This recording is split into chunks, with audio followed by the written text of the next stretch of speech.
Director IGST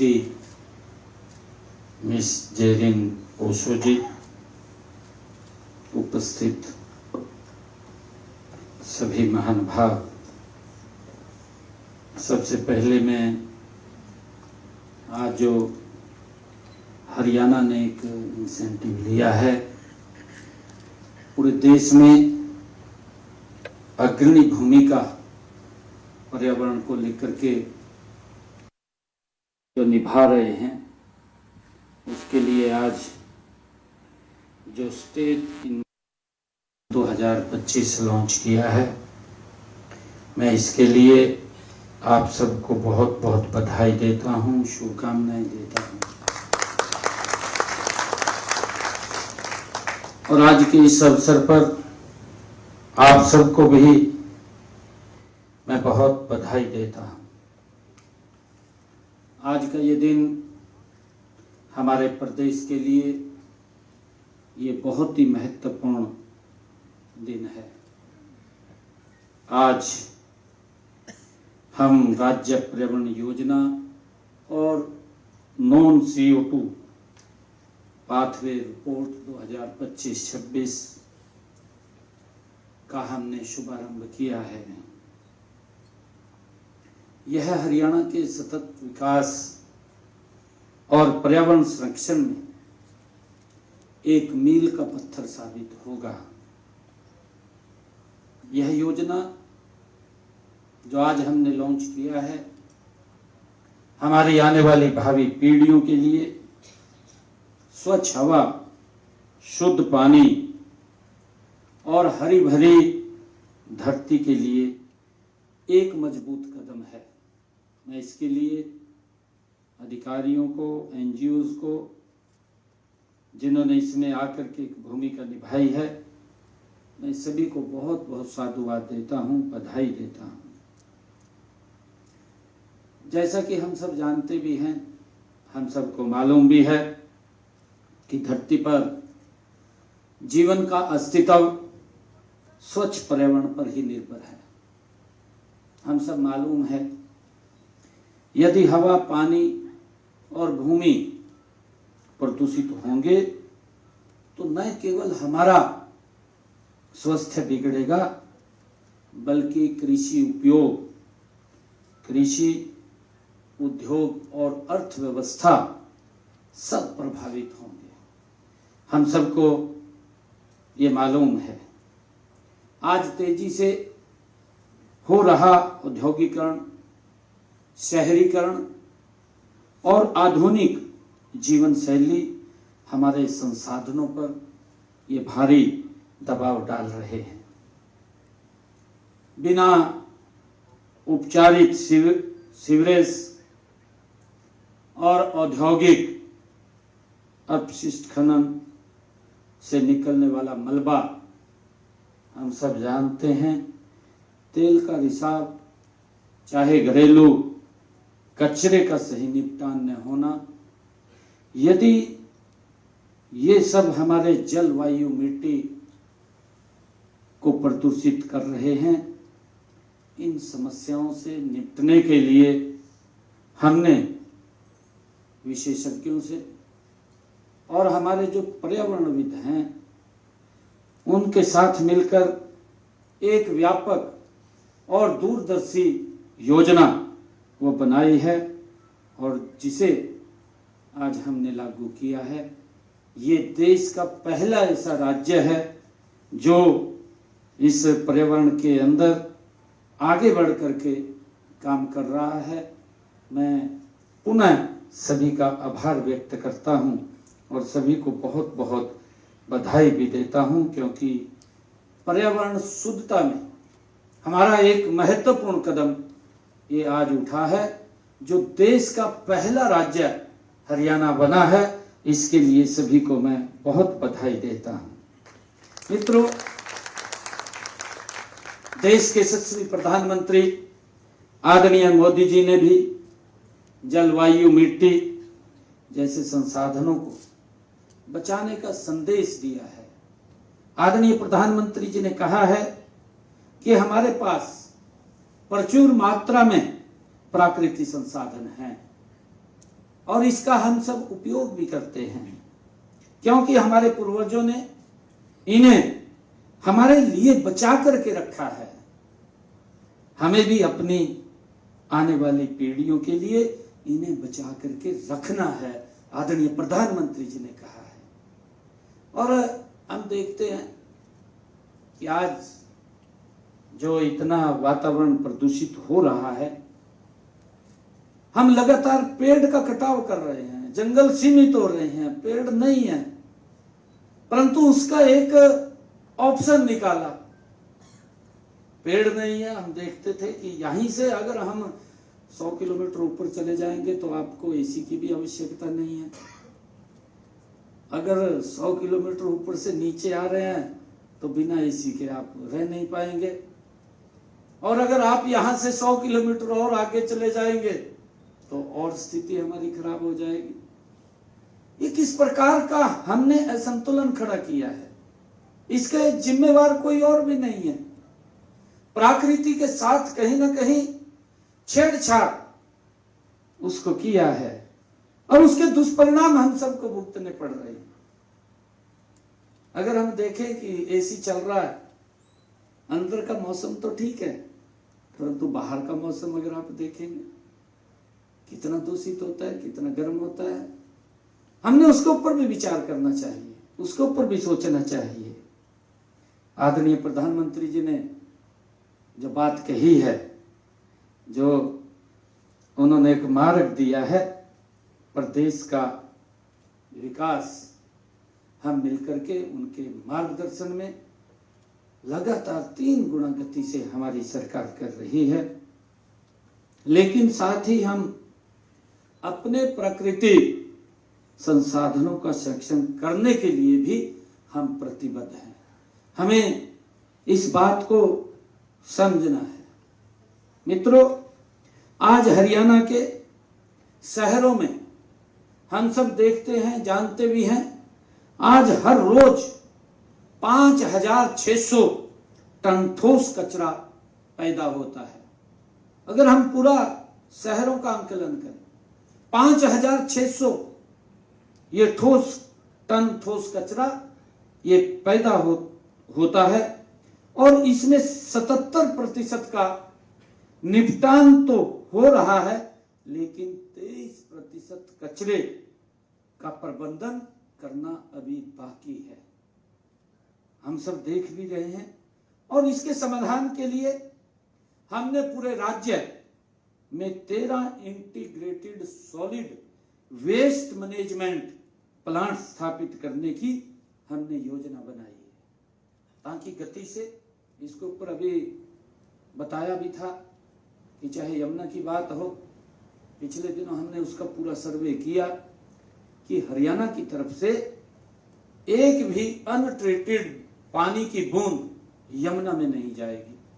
हमने उसके लिए पूरी बड़ी योजना वो बनाई है। जितने हमारे शहर लगते हैं या हमारे इंडस्ट्रियल जोन लगते हैं, हर जोन के अंदर चाहे एसटीपी लगाने की बात है और चाहे ईटीपी लगाने की बात है, कि उसको ट्रीट करके हम पानी को यमुना में पहुंचाने का काम करेंगे, जिससे कि माँ यमुना वो स्वच्छ रहे और वहाँ किसी प्रकार का पोल्यूशन ना फैले, उसके लिए हम काम कर रहे हैं।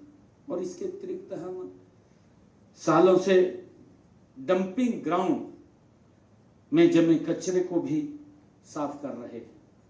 आप लोग देखते हैं, अगर दिल्ली में आप लोग जाएंगे या हमारे राव साहब बैठे हैं गुरुग्राम के अंदर, कचरे के बड़े बड़े पहाड़ बन गए थे। हम देख रहे थे, समाधान नहीं था, समस्या बन रहे थे, उसकी तरफ सोच ही नहीं रहे थे। अगर किसी ने आकर के उनकी तरफ सोचा, मैं तो हैरान भी हूं, परंतु आज मुझे कहना पड़ रहा है इस बात का कि इस प्रकार के भी लोग हुए हैं। अपनी थोड़ी वाहवाही के लिए उस डंपिंग के ऊपर खड़े होकर के कि इसको हम साफ कर देंगे, ये भी एक पोल्यूशन है।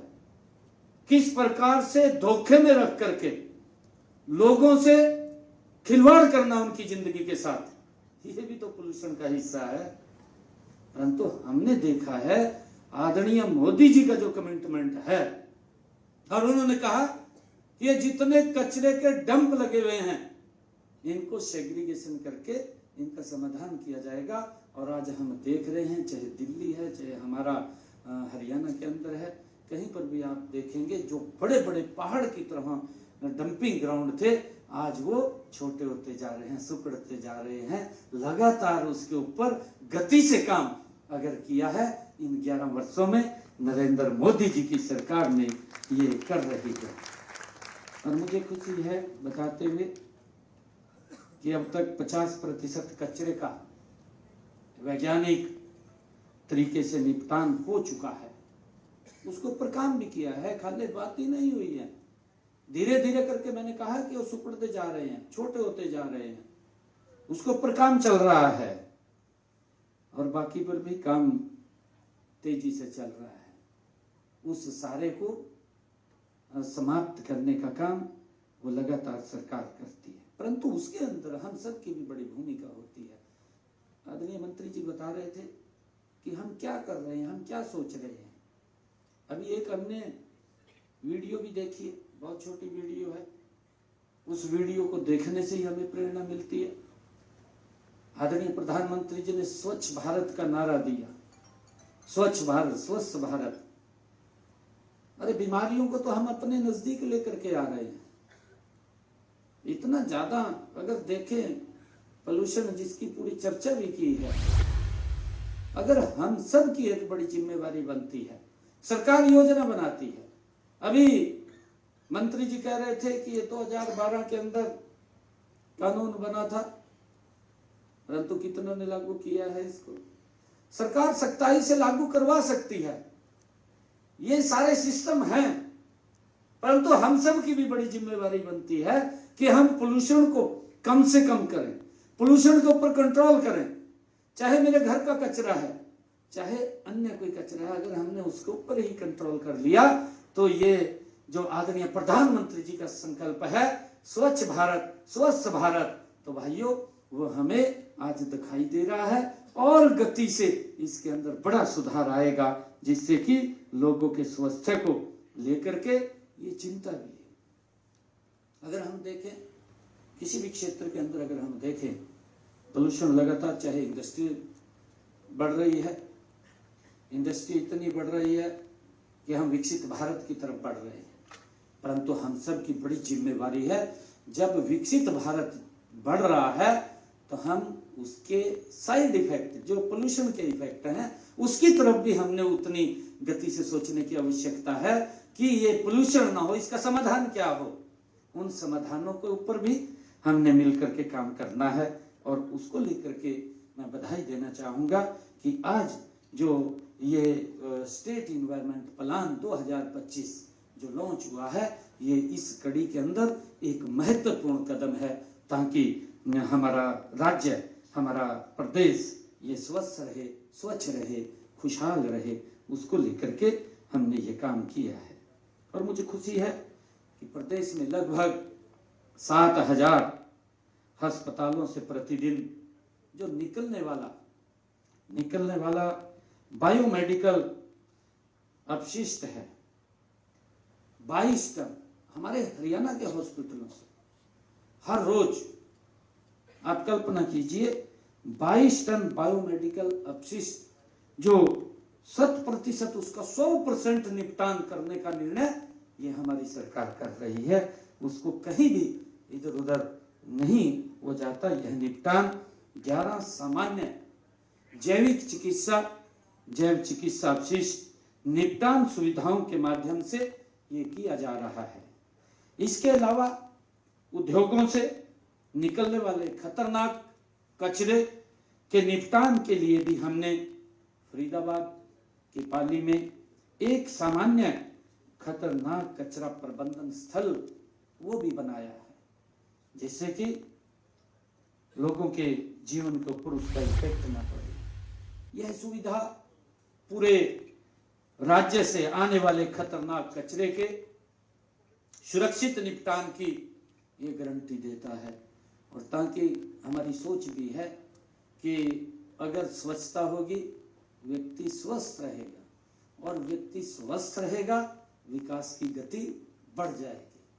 मित्रों, हम सब जानते हैं अभी कोरोना का समय था, कोरोना के समय के अंदर क्या हालात हुए हैं, किस प्रकार की स्थितियां पैदा हुई हैं। एक हष्ट-पुष्ट व्यक्ति भी अगर उसको बीमारी घेर लेती है तो कितना ही गति से काम करने वाला व्यक्ति है उसकी गति को ब्रेक लगा देता है, ये हम सब जानते हैं।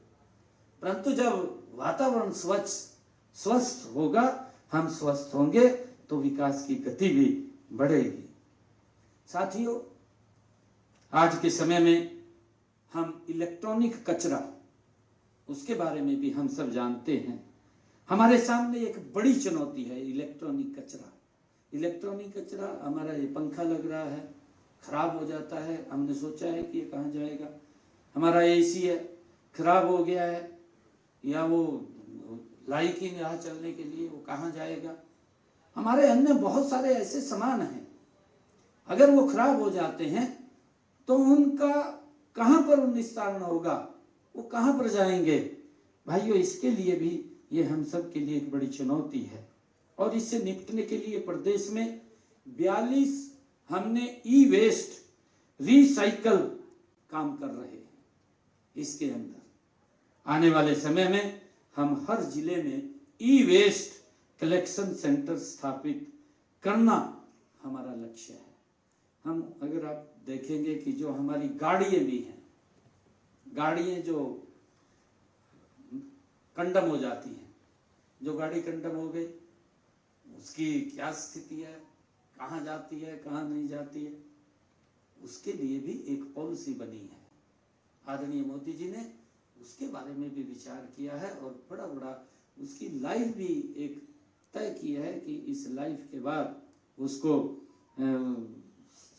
कंडम किया जाएगा, समाप्त किया जाएगा। उसके लिए भी अलग हमने सेंटर्स हरियाणा में भी वो खुल रहे हैं। मित्रों, वायु प्रदूषण भी हमारे लिए सबसे बड़ी ये चुनौती में से एक है। हम सब जानते हैं, हमारा किसान है, किसान खेत में पेस्टिसाइड डालता है। एक तो पेस्टिसाइड हमारे अनाज के अंदर आ जाता है, दूसरा वायु को भी पोल्यूशन करता है। दोनों तरफ वो हमारे शरीर के ऊपर इफेक्ट डालता है। और हमने हरित क्रांति की बात कही, परंतु हम बढ़ कहीं और गए। आदरणीय प्रधानमंत्री जी ने अलग से इसके ऊपर भी बजट रखा है। हम सब जानते हैं प्राकृतिक खेती, क्या प्राकृतिक खेती करिए ताकि हमारा जो पेस्टिसाइड अनाज के अंदर जाता है उसका इम्पैक्ट हमारे शरीर के ऊपर पड़ता है। हम देखते हैं हमारे हरियाणा के अंदर ही है, क्योंकि हमारी जब मैं बहुत छोटा था मैं देखता था अनाज मंडी के अंदर जब अनाज लेकर के जाते थे, मेरे ख्याल से जो हमारे वहाँ श्रमिक थे 1 क्विंटल की बोरी को वो उठा करके गाड़ी के ऊपर चले जाते थे, और आज वो घट करके मात्र मेरे ख्याल 35 किलो की रह गई है।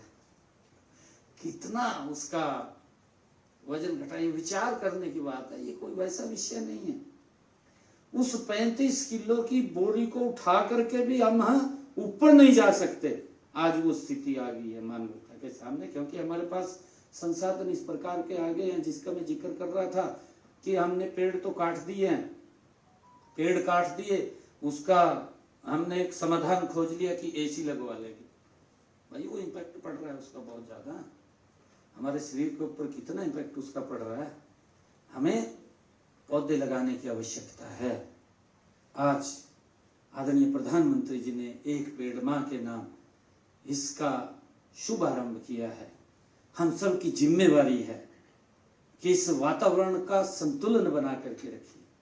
आज अगर हम देखते हैं, जब वातावरण के इस वायुमंडल के अंदर अगर असंतुलन हुआ है तो उस असंतुलन के कारण ही तो हम देख रहे हैं, पता ही नहीं लगता, बादल का बादल गिर जाता है, फट जाता है। कितने गांव तबाह हो गए आपके सामने, उस गांव के गांव चले गए, उसको भागने का भी समय नहीं दिया। कि भाग तो जाए, घर से निकल करके वो भी समय नहीं दिया। ये हमारी प्राकृतिक अनुसंतुलन है जो बिगड़ गया है, और बिगड़ा है तो उसका कहीं ना कहीं हमारे ऊपर इम्पैक्ट पड़ रहा है। हमें उसको विचार करने की आवश्यकता है, हमें सोचने की आवश्यकता है कि हम उसको कैसे दोबारा उसका संतुलन बना करके रखें। और इससे जो वायु प्रदूषण है जिसका मैंने जिक्र किया है कि हमारे लिए सबसे बड़ी चुनौती है, इससे निपटने के लिए अभी हमने वर्ल्ड बैंक के साथ मिलकर के 3600 करोड़ रुपए की लागत के clean air project for sustainable development की शुरुआत की है।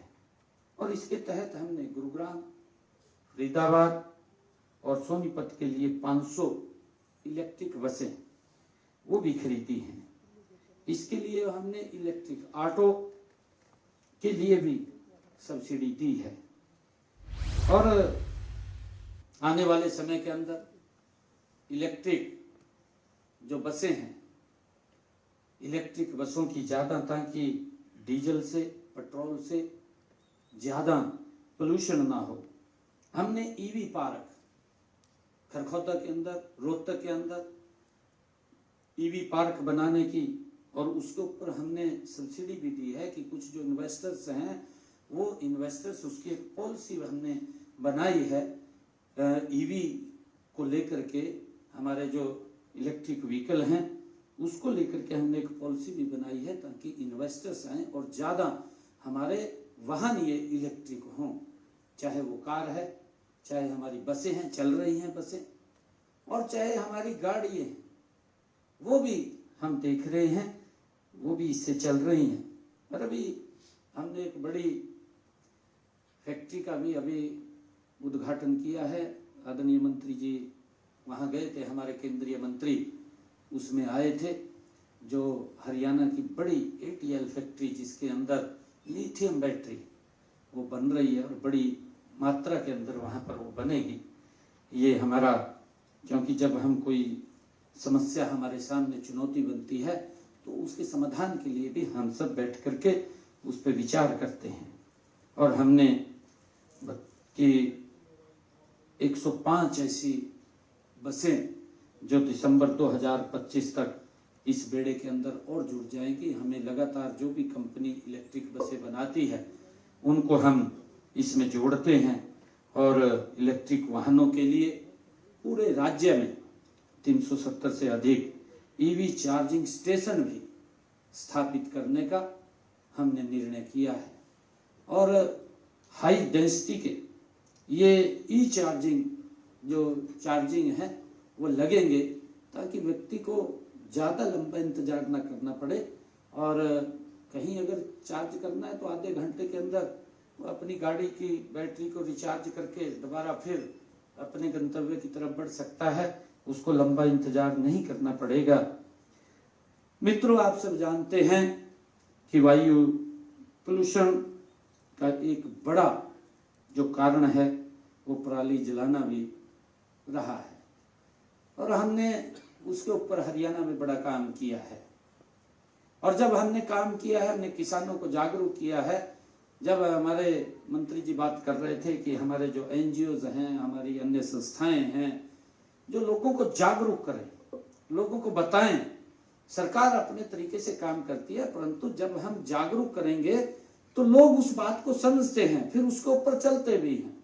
हमने हरियाणा के अंदर एक इंसेंटिव भी दिया कि कोई पराली नहीं जलाएगा, पराली नहीं जलाएगा तो उसके ना जलाने के ही एवज में 1000 रुपए प्रति एकड़ हम उसको देंगे। अब हमने उसको बढ़ा भी दिया, हमने 1200 रुपए एकड़ कर दिया, अभी इसी बजट में किया है, ताकि किसान अपने खेत की पराली ना जलाए।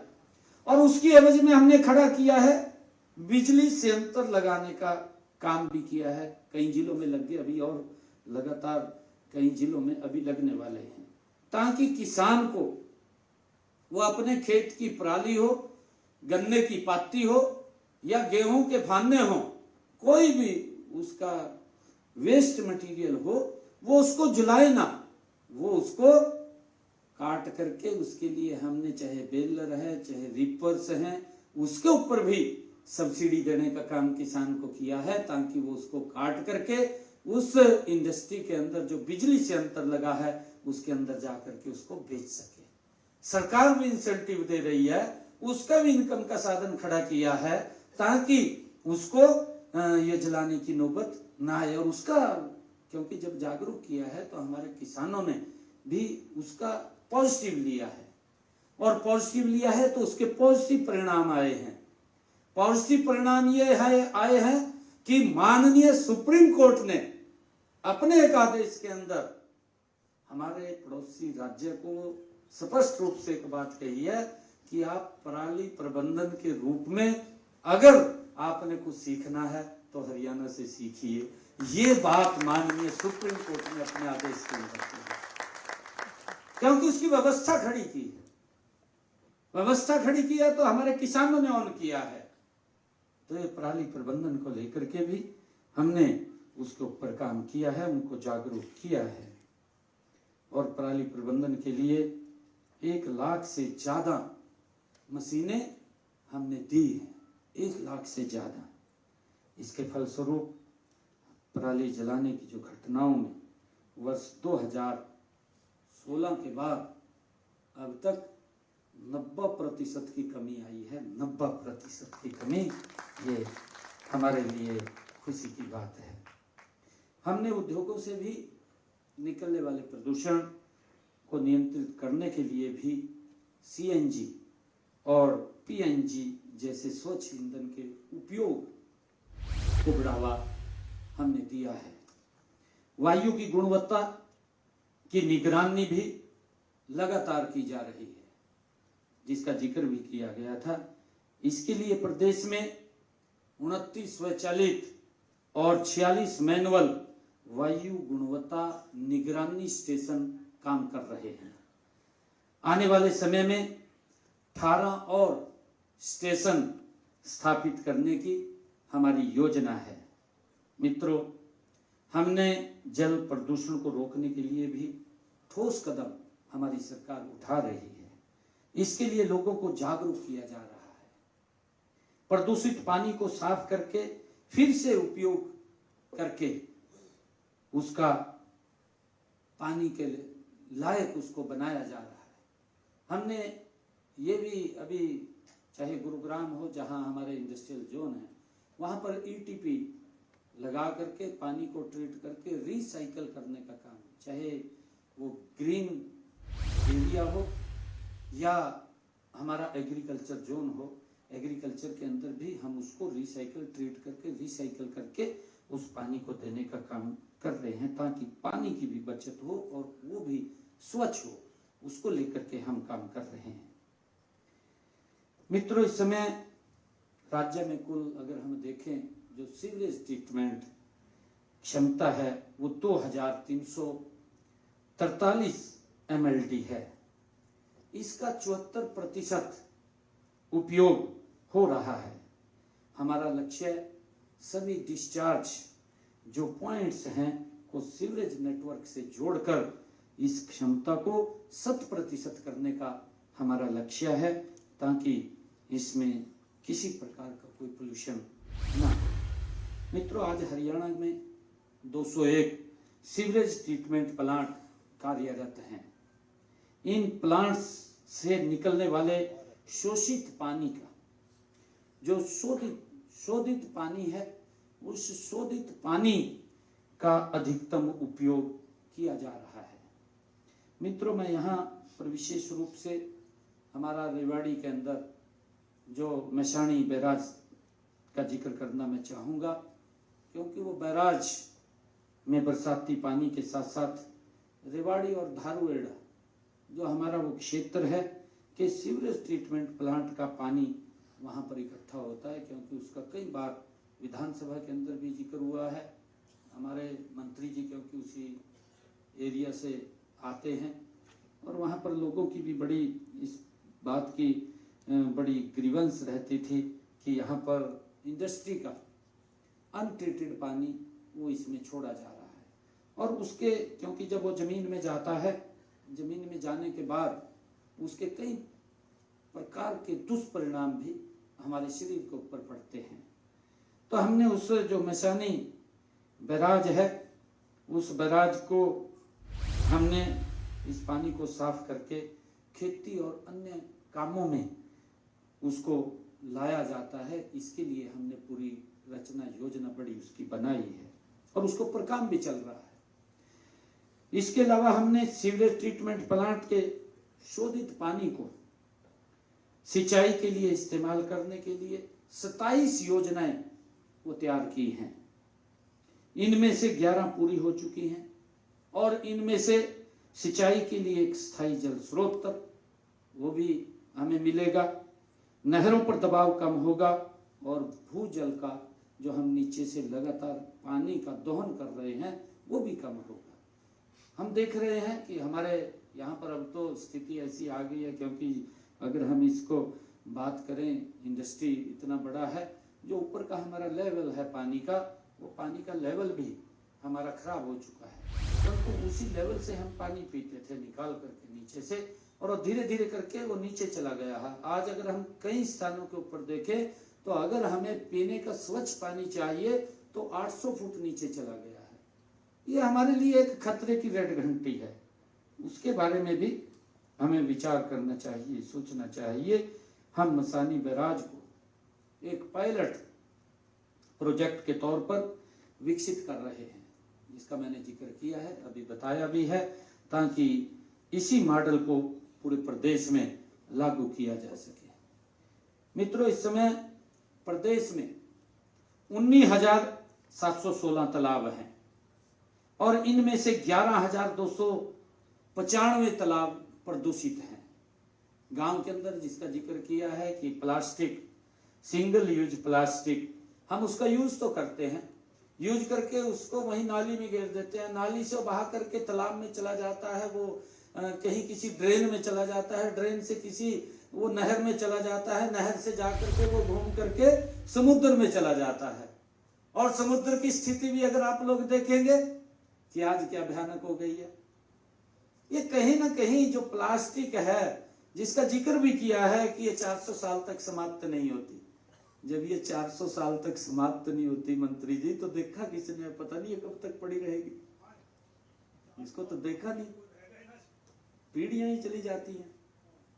हमें इसके ऊपर गंभीरता से विचार करने की आवश्यकता है। ये सरकार का, कई बार सोचते हैं अभी सरकार ने, हम सरकार कानून बना सकती है, फोर्सली लागू कर सकती है, परंतु जब तक हमारी एनजीओ, हमारी संस्थाएं, धार्मिक संस्थाएं, हमारे प्रबुद्ध जन अगर ऐसे विषय के अंदर आगे निकल करके नहीं आएंगे, तो लोगों को जागरूक नहीं करेंगे, तो इसके ऊपर हम काबू पाना हमारे लिए बड़ा कठिन विषय है। मित्रों, हमने खनन गतिविधियों को भी नियंत्रित करने का और ध्वनि प्रदूषण पर निगरानी रखने के लिए अनेक कदम हमने उठाए हैं।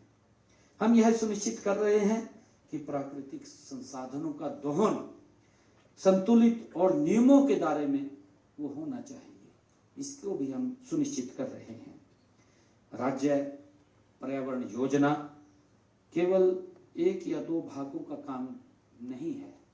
मित्रों, इस योजना के लिए कई विभागों को मिलकर के काम करने की आवश्यकता है।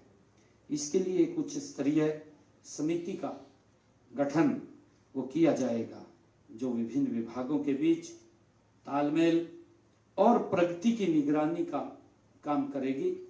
ये हमने निर्णय किया है। हम यह भी सुनिश्चित करेंगे कि सभी विभाग मिशन मोड में, जो आज ये लॉन्च किया गया है, हमारा जो स्टेट इन्वायरमेंट प्लान 2025 जिसको आज लॉन्च किया है, इसको लेकर के हमारी पूरी कमेटी वो मिशन मोड में काम करे, पूरी पारदर्शिता और जवाबदेही के साथ आगे बढ़े और जनता की भागीदारी भी इसके अंदर सुनिश्चित हो। इस प्रकार की रचना योजना हम बनाएंगे ताकि आम नागरिक का भी इसके अंदर सहयोग लेकर के इस वातावरण को शुद्ध किया जा सके। ये हम सब की जिम्मेवारी है। मेरे हरियाणा के 2 करोड़ 80 लाख लोगों की ये जिम्मेवारी है।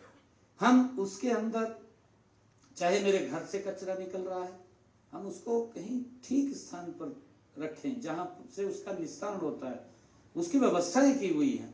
परंतु हम घर से निकलते हैं, गाड़ी में बैठते हैं, पता नहीं उसको कहाँ छोड़ देते हैं, और उसका असर कहीं ना कहीं वो हम सब के जीवन के ऊपर पड़ता है। आज मैं विभाग के सभी अधिकारियों को साधुवाद देता हूं कि आज इस इन्वायरमेंट में जो अग्रणी भूमिका निभाते हुए आज स्टेट इन्वायरमेंट प्लान 2025 का जो आज उद्घाटन हुआ है, लॉन्च हुआ है, इसका मेरे हरियाणा प्रदेश के लोगों को लाभ मिलेगा। मेरे हरियाणा प्रदेश के लोगों को तो लाभ मिलेगा, परंतु बाहर के लोग भी जब हरियाणा के अंदर आएंगे तो वो भी यहाँ देख करके इसकी पूरी प्रशंसा करेंगे, उनको भी उसका लाभ मिलेगा। मैं आप सब से भी अपील करता हूँ कि पानी बचाएं, पेड़ लगाएं और वातावरण को स्वच्छ बनाएं। और मैं ये भी कहना चाहूँगा कि पर्यावरण के लिए एक पेड़ हमें संकल्प लेना चाहिए, एक पेड़ हमने अवश्य लगाना है, पानी की हर एक बूंद को बचाना है, ये हमारा एक नियम होना चाहिए। एक एक बूंद को हम पानी की बचाएं, बिजली और ऊर्जा का सही उपयोग करें, हम उसका दुरुपयोग ना करें, उसका सही उपयोग करें, ये संकल्प हमने लेना है। और मैं बताना चाहूँगा कि हवा में जो प्रदूषण का स्तर बढ़ रहा है, हम सब जानते हैं, जिसकी जिक्र भी किया है कि सर्दी के अंदर ग्राफ 1.4 वो लग जाता है और उसके कारण कई हमारे विकास के कार्य भी रुक जाते हैं। नदियों और तालाबों को जो कचरे से भरे हुए हैं उनकी हम लगातार चिंता भी कर रहे हैं। हमने पौंड अथॉरिटी इसके अंदर बना करके, पौंड अथॉरिटी के माध्यम से लगभग हरियाणा प्रदेश के अंदर जो मैंने आपको बताया है 2200 तालाब हमने अमृत सरोवर के रूप में विकसित किए हैं। आदरणीय प्रधानमंत्री जी ने जब आजादी के 75 वर्ष पूरे हुए थे तो उन्होंने कहा था कि हम ये अमृत महोत्सव चल रहा है, इस अमृत महोत्सव के अंदर हम अपने अपने जिला के अंदर अमृत सरोवर बनाएं। हमने हरियाणा प्रदेश के अंदर 2200 अमृत सरोवर वो बनाए हैं और 2200 के ऊपर आगे काम चल रहा है।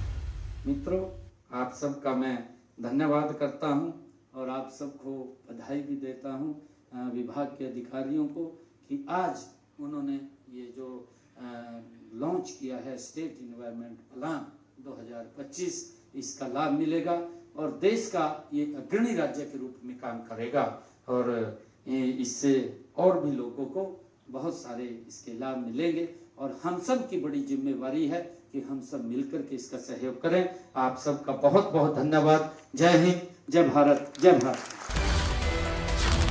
पर आ रही है इस बीच इस वक्त की बड़ी खबर जानकारी आपको देते हैं। पंचकुला पे हरियाणा राज्य पर्यावरण योजना लॉन्च की गई है। कार्यक्रम में सीएम सैनी को आप सुन रहे थे। सीएम सैनी ने कहा स्वच्छ पर्यावरण होना जरूरी है।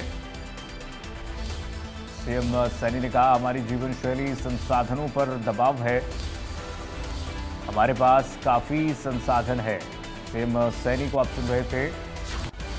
मुख्यमंत्री नाथ सिंह सैनी ने संबोधित करते हुए कहा पर्यावरण को स्वच्छ रखना जरूरी है, लगातार हो रहा है पेड़ का कटाव और इससे बचना जरूरी है। भविष्य के लिए संसाधन बचाएं। विश्व ओजोन परत दिवस को लेकर भी आज मुख्यमंत्री ने संबोधित किया। उन्होंने कहा मिलकर देश का विकास करना है। हर रोज कई टन ठोस कचरा पैदा होता है, इससे ग्लोबल वार्मिंग होता है। स्वच्छ यमुना के लिए हम योजना बना रहे हैं, कैसे यमुना स्वच्छ हो। हरियाणा से जो यमुना गुजरती हैं उनको कैसे स्वच्छ रखना है। ट्रीटेड पानी यमुना में पहुंचाने का प्रयास किया जा रहा है ताकि यमुना की स्थिति सुधरे। पहले लोगों की जिंदगी के साथ खिलवाड़ हुआ। पीएम के नेतृत्व में अब स्वच्छ भारत बन रहा है धीरे धीरे। प्रदूषण को नियंत्रित करना बहुत जरूरी है। मुख्यमंत्री नाथ सैनी ने कहा विकास के साइड इफेक्ट्स पर ध्यान दें। लगातार विकास की होड़ में पेड़ काटे जा रहे हैं, इस पर ध्यान देना बहुत जरूरी है। ट्रीटेड पानी यमुना में पहुंचाने का प्रयास किया जा रहा है। यमुना को शुद्ध रखने की कोशिश जारी है। पहले लोगों की जिंदगी के साथ खिलवाड़ हुआ, लेकिन सरकार अब इस बात का ध्यान रख रही है। पीएम के नेतृत्व में स्वच्छ भारत बना है। प्रदूषण को नियंत्रित करना बेहद जरूरी है। मुख्यमंत्री नायब सैनी को आप सीधे सुन रहे थे। विकास के साइड इफेक्ट्स पर उन्होंने कहा कि ध्यान देने की जरूरत है, क्योंकि साइड इफेक्ट्स की वजह से पॉल्यूशन बढ़ रहा है लगातार। ट्रीटेड पानी यमुना में पहुंचाने का प्रयास।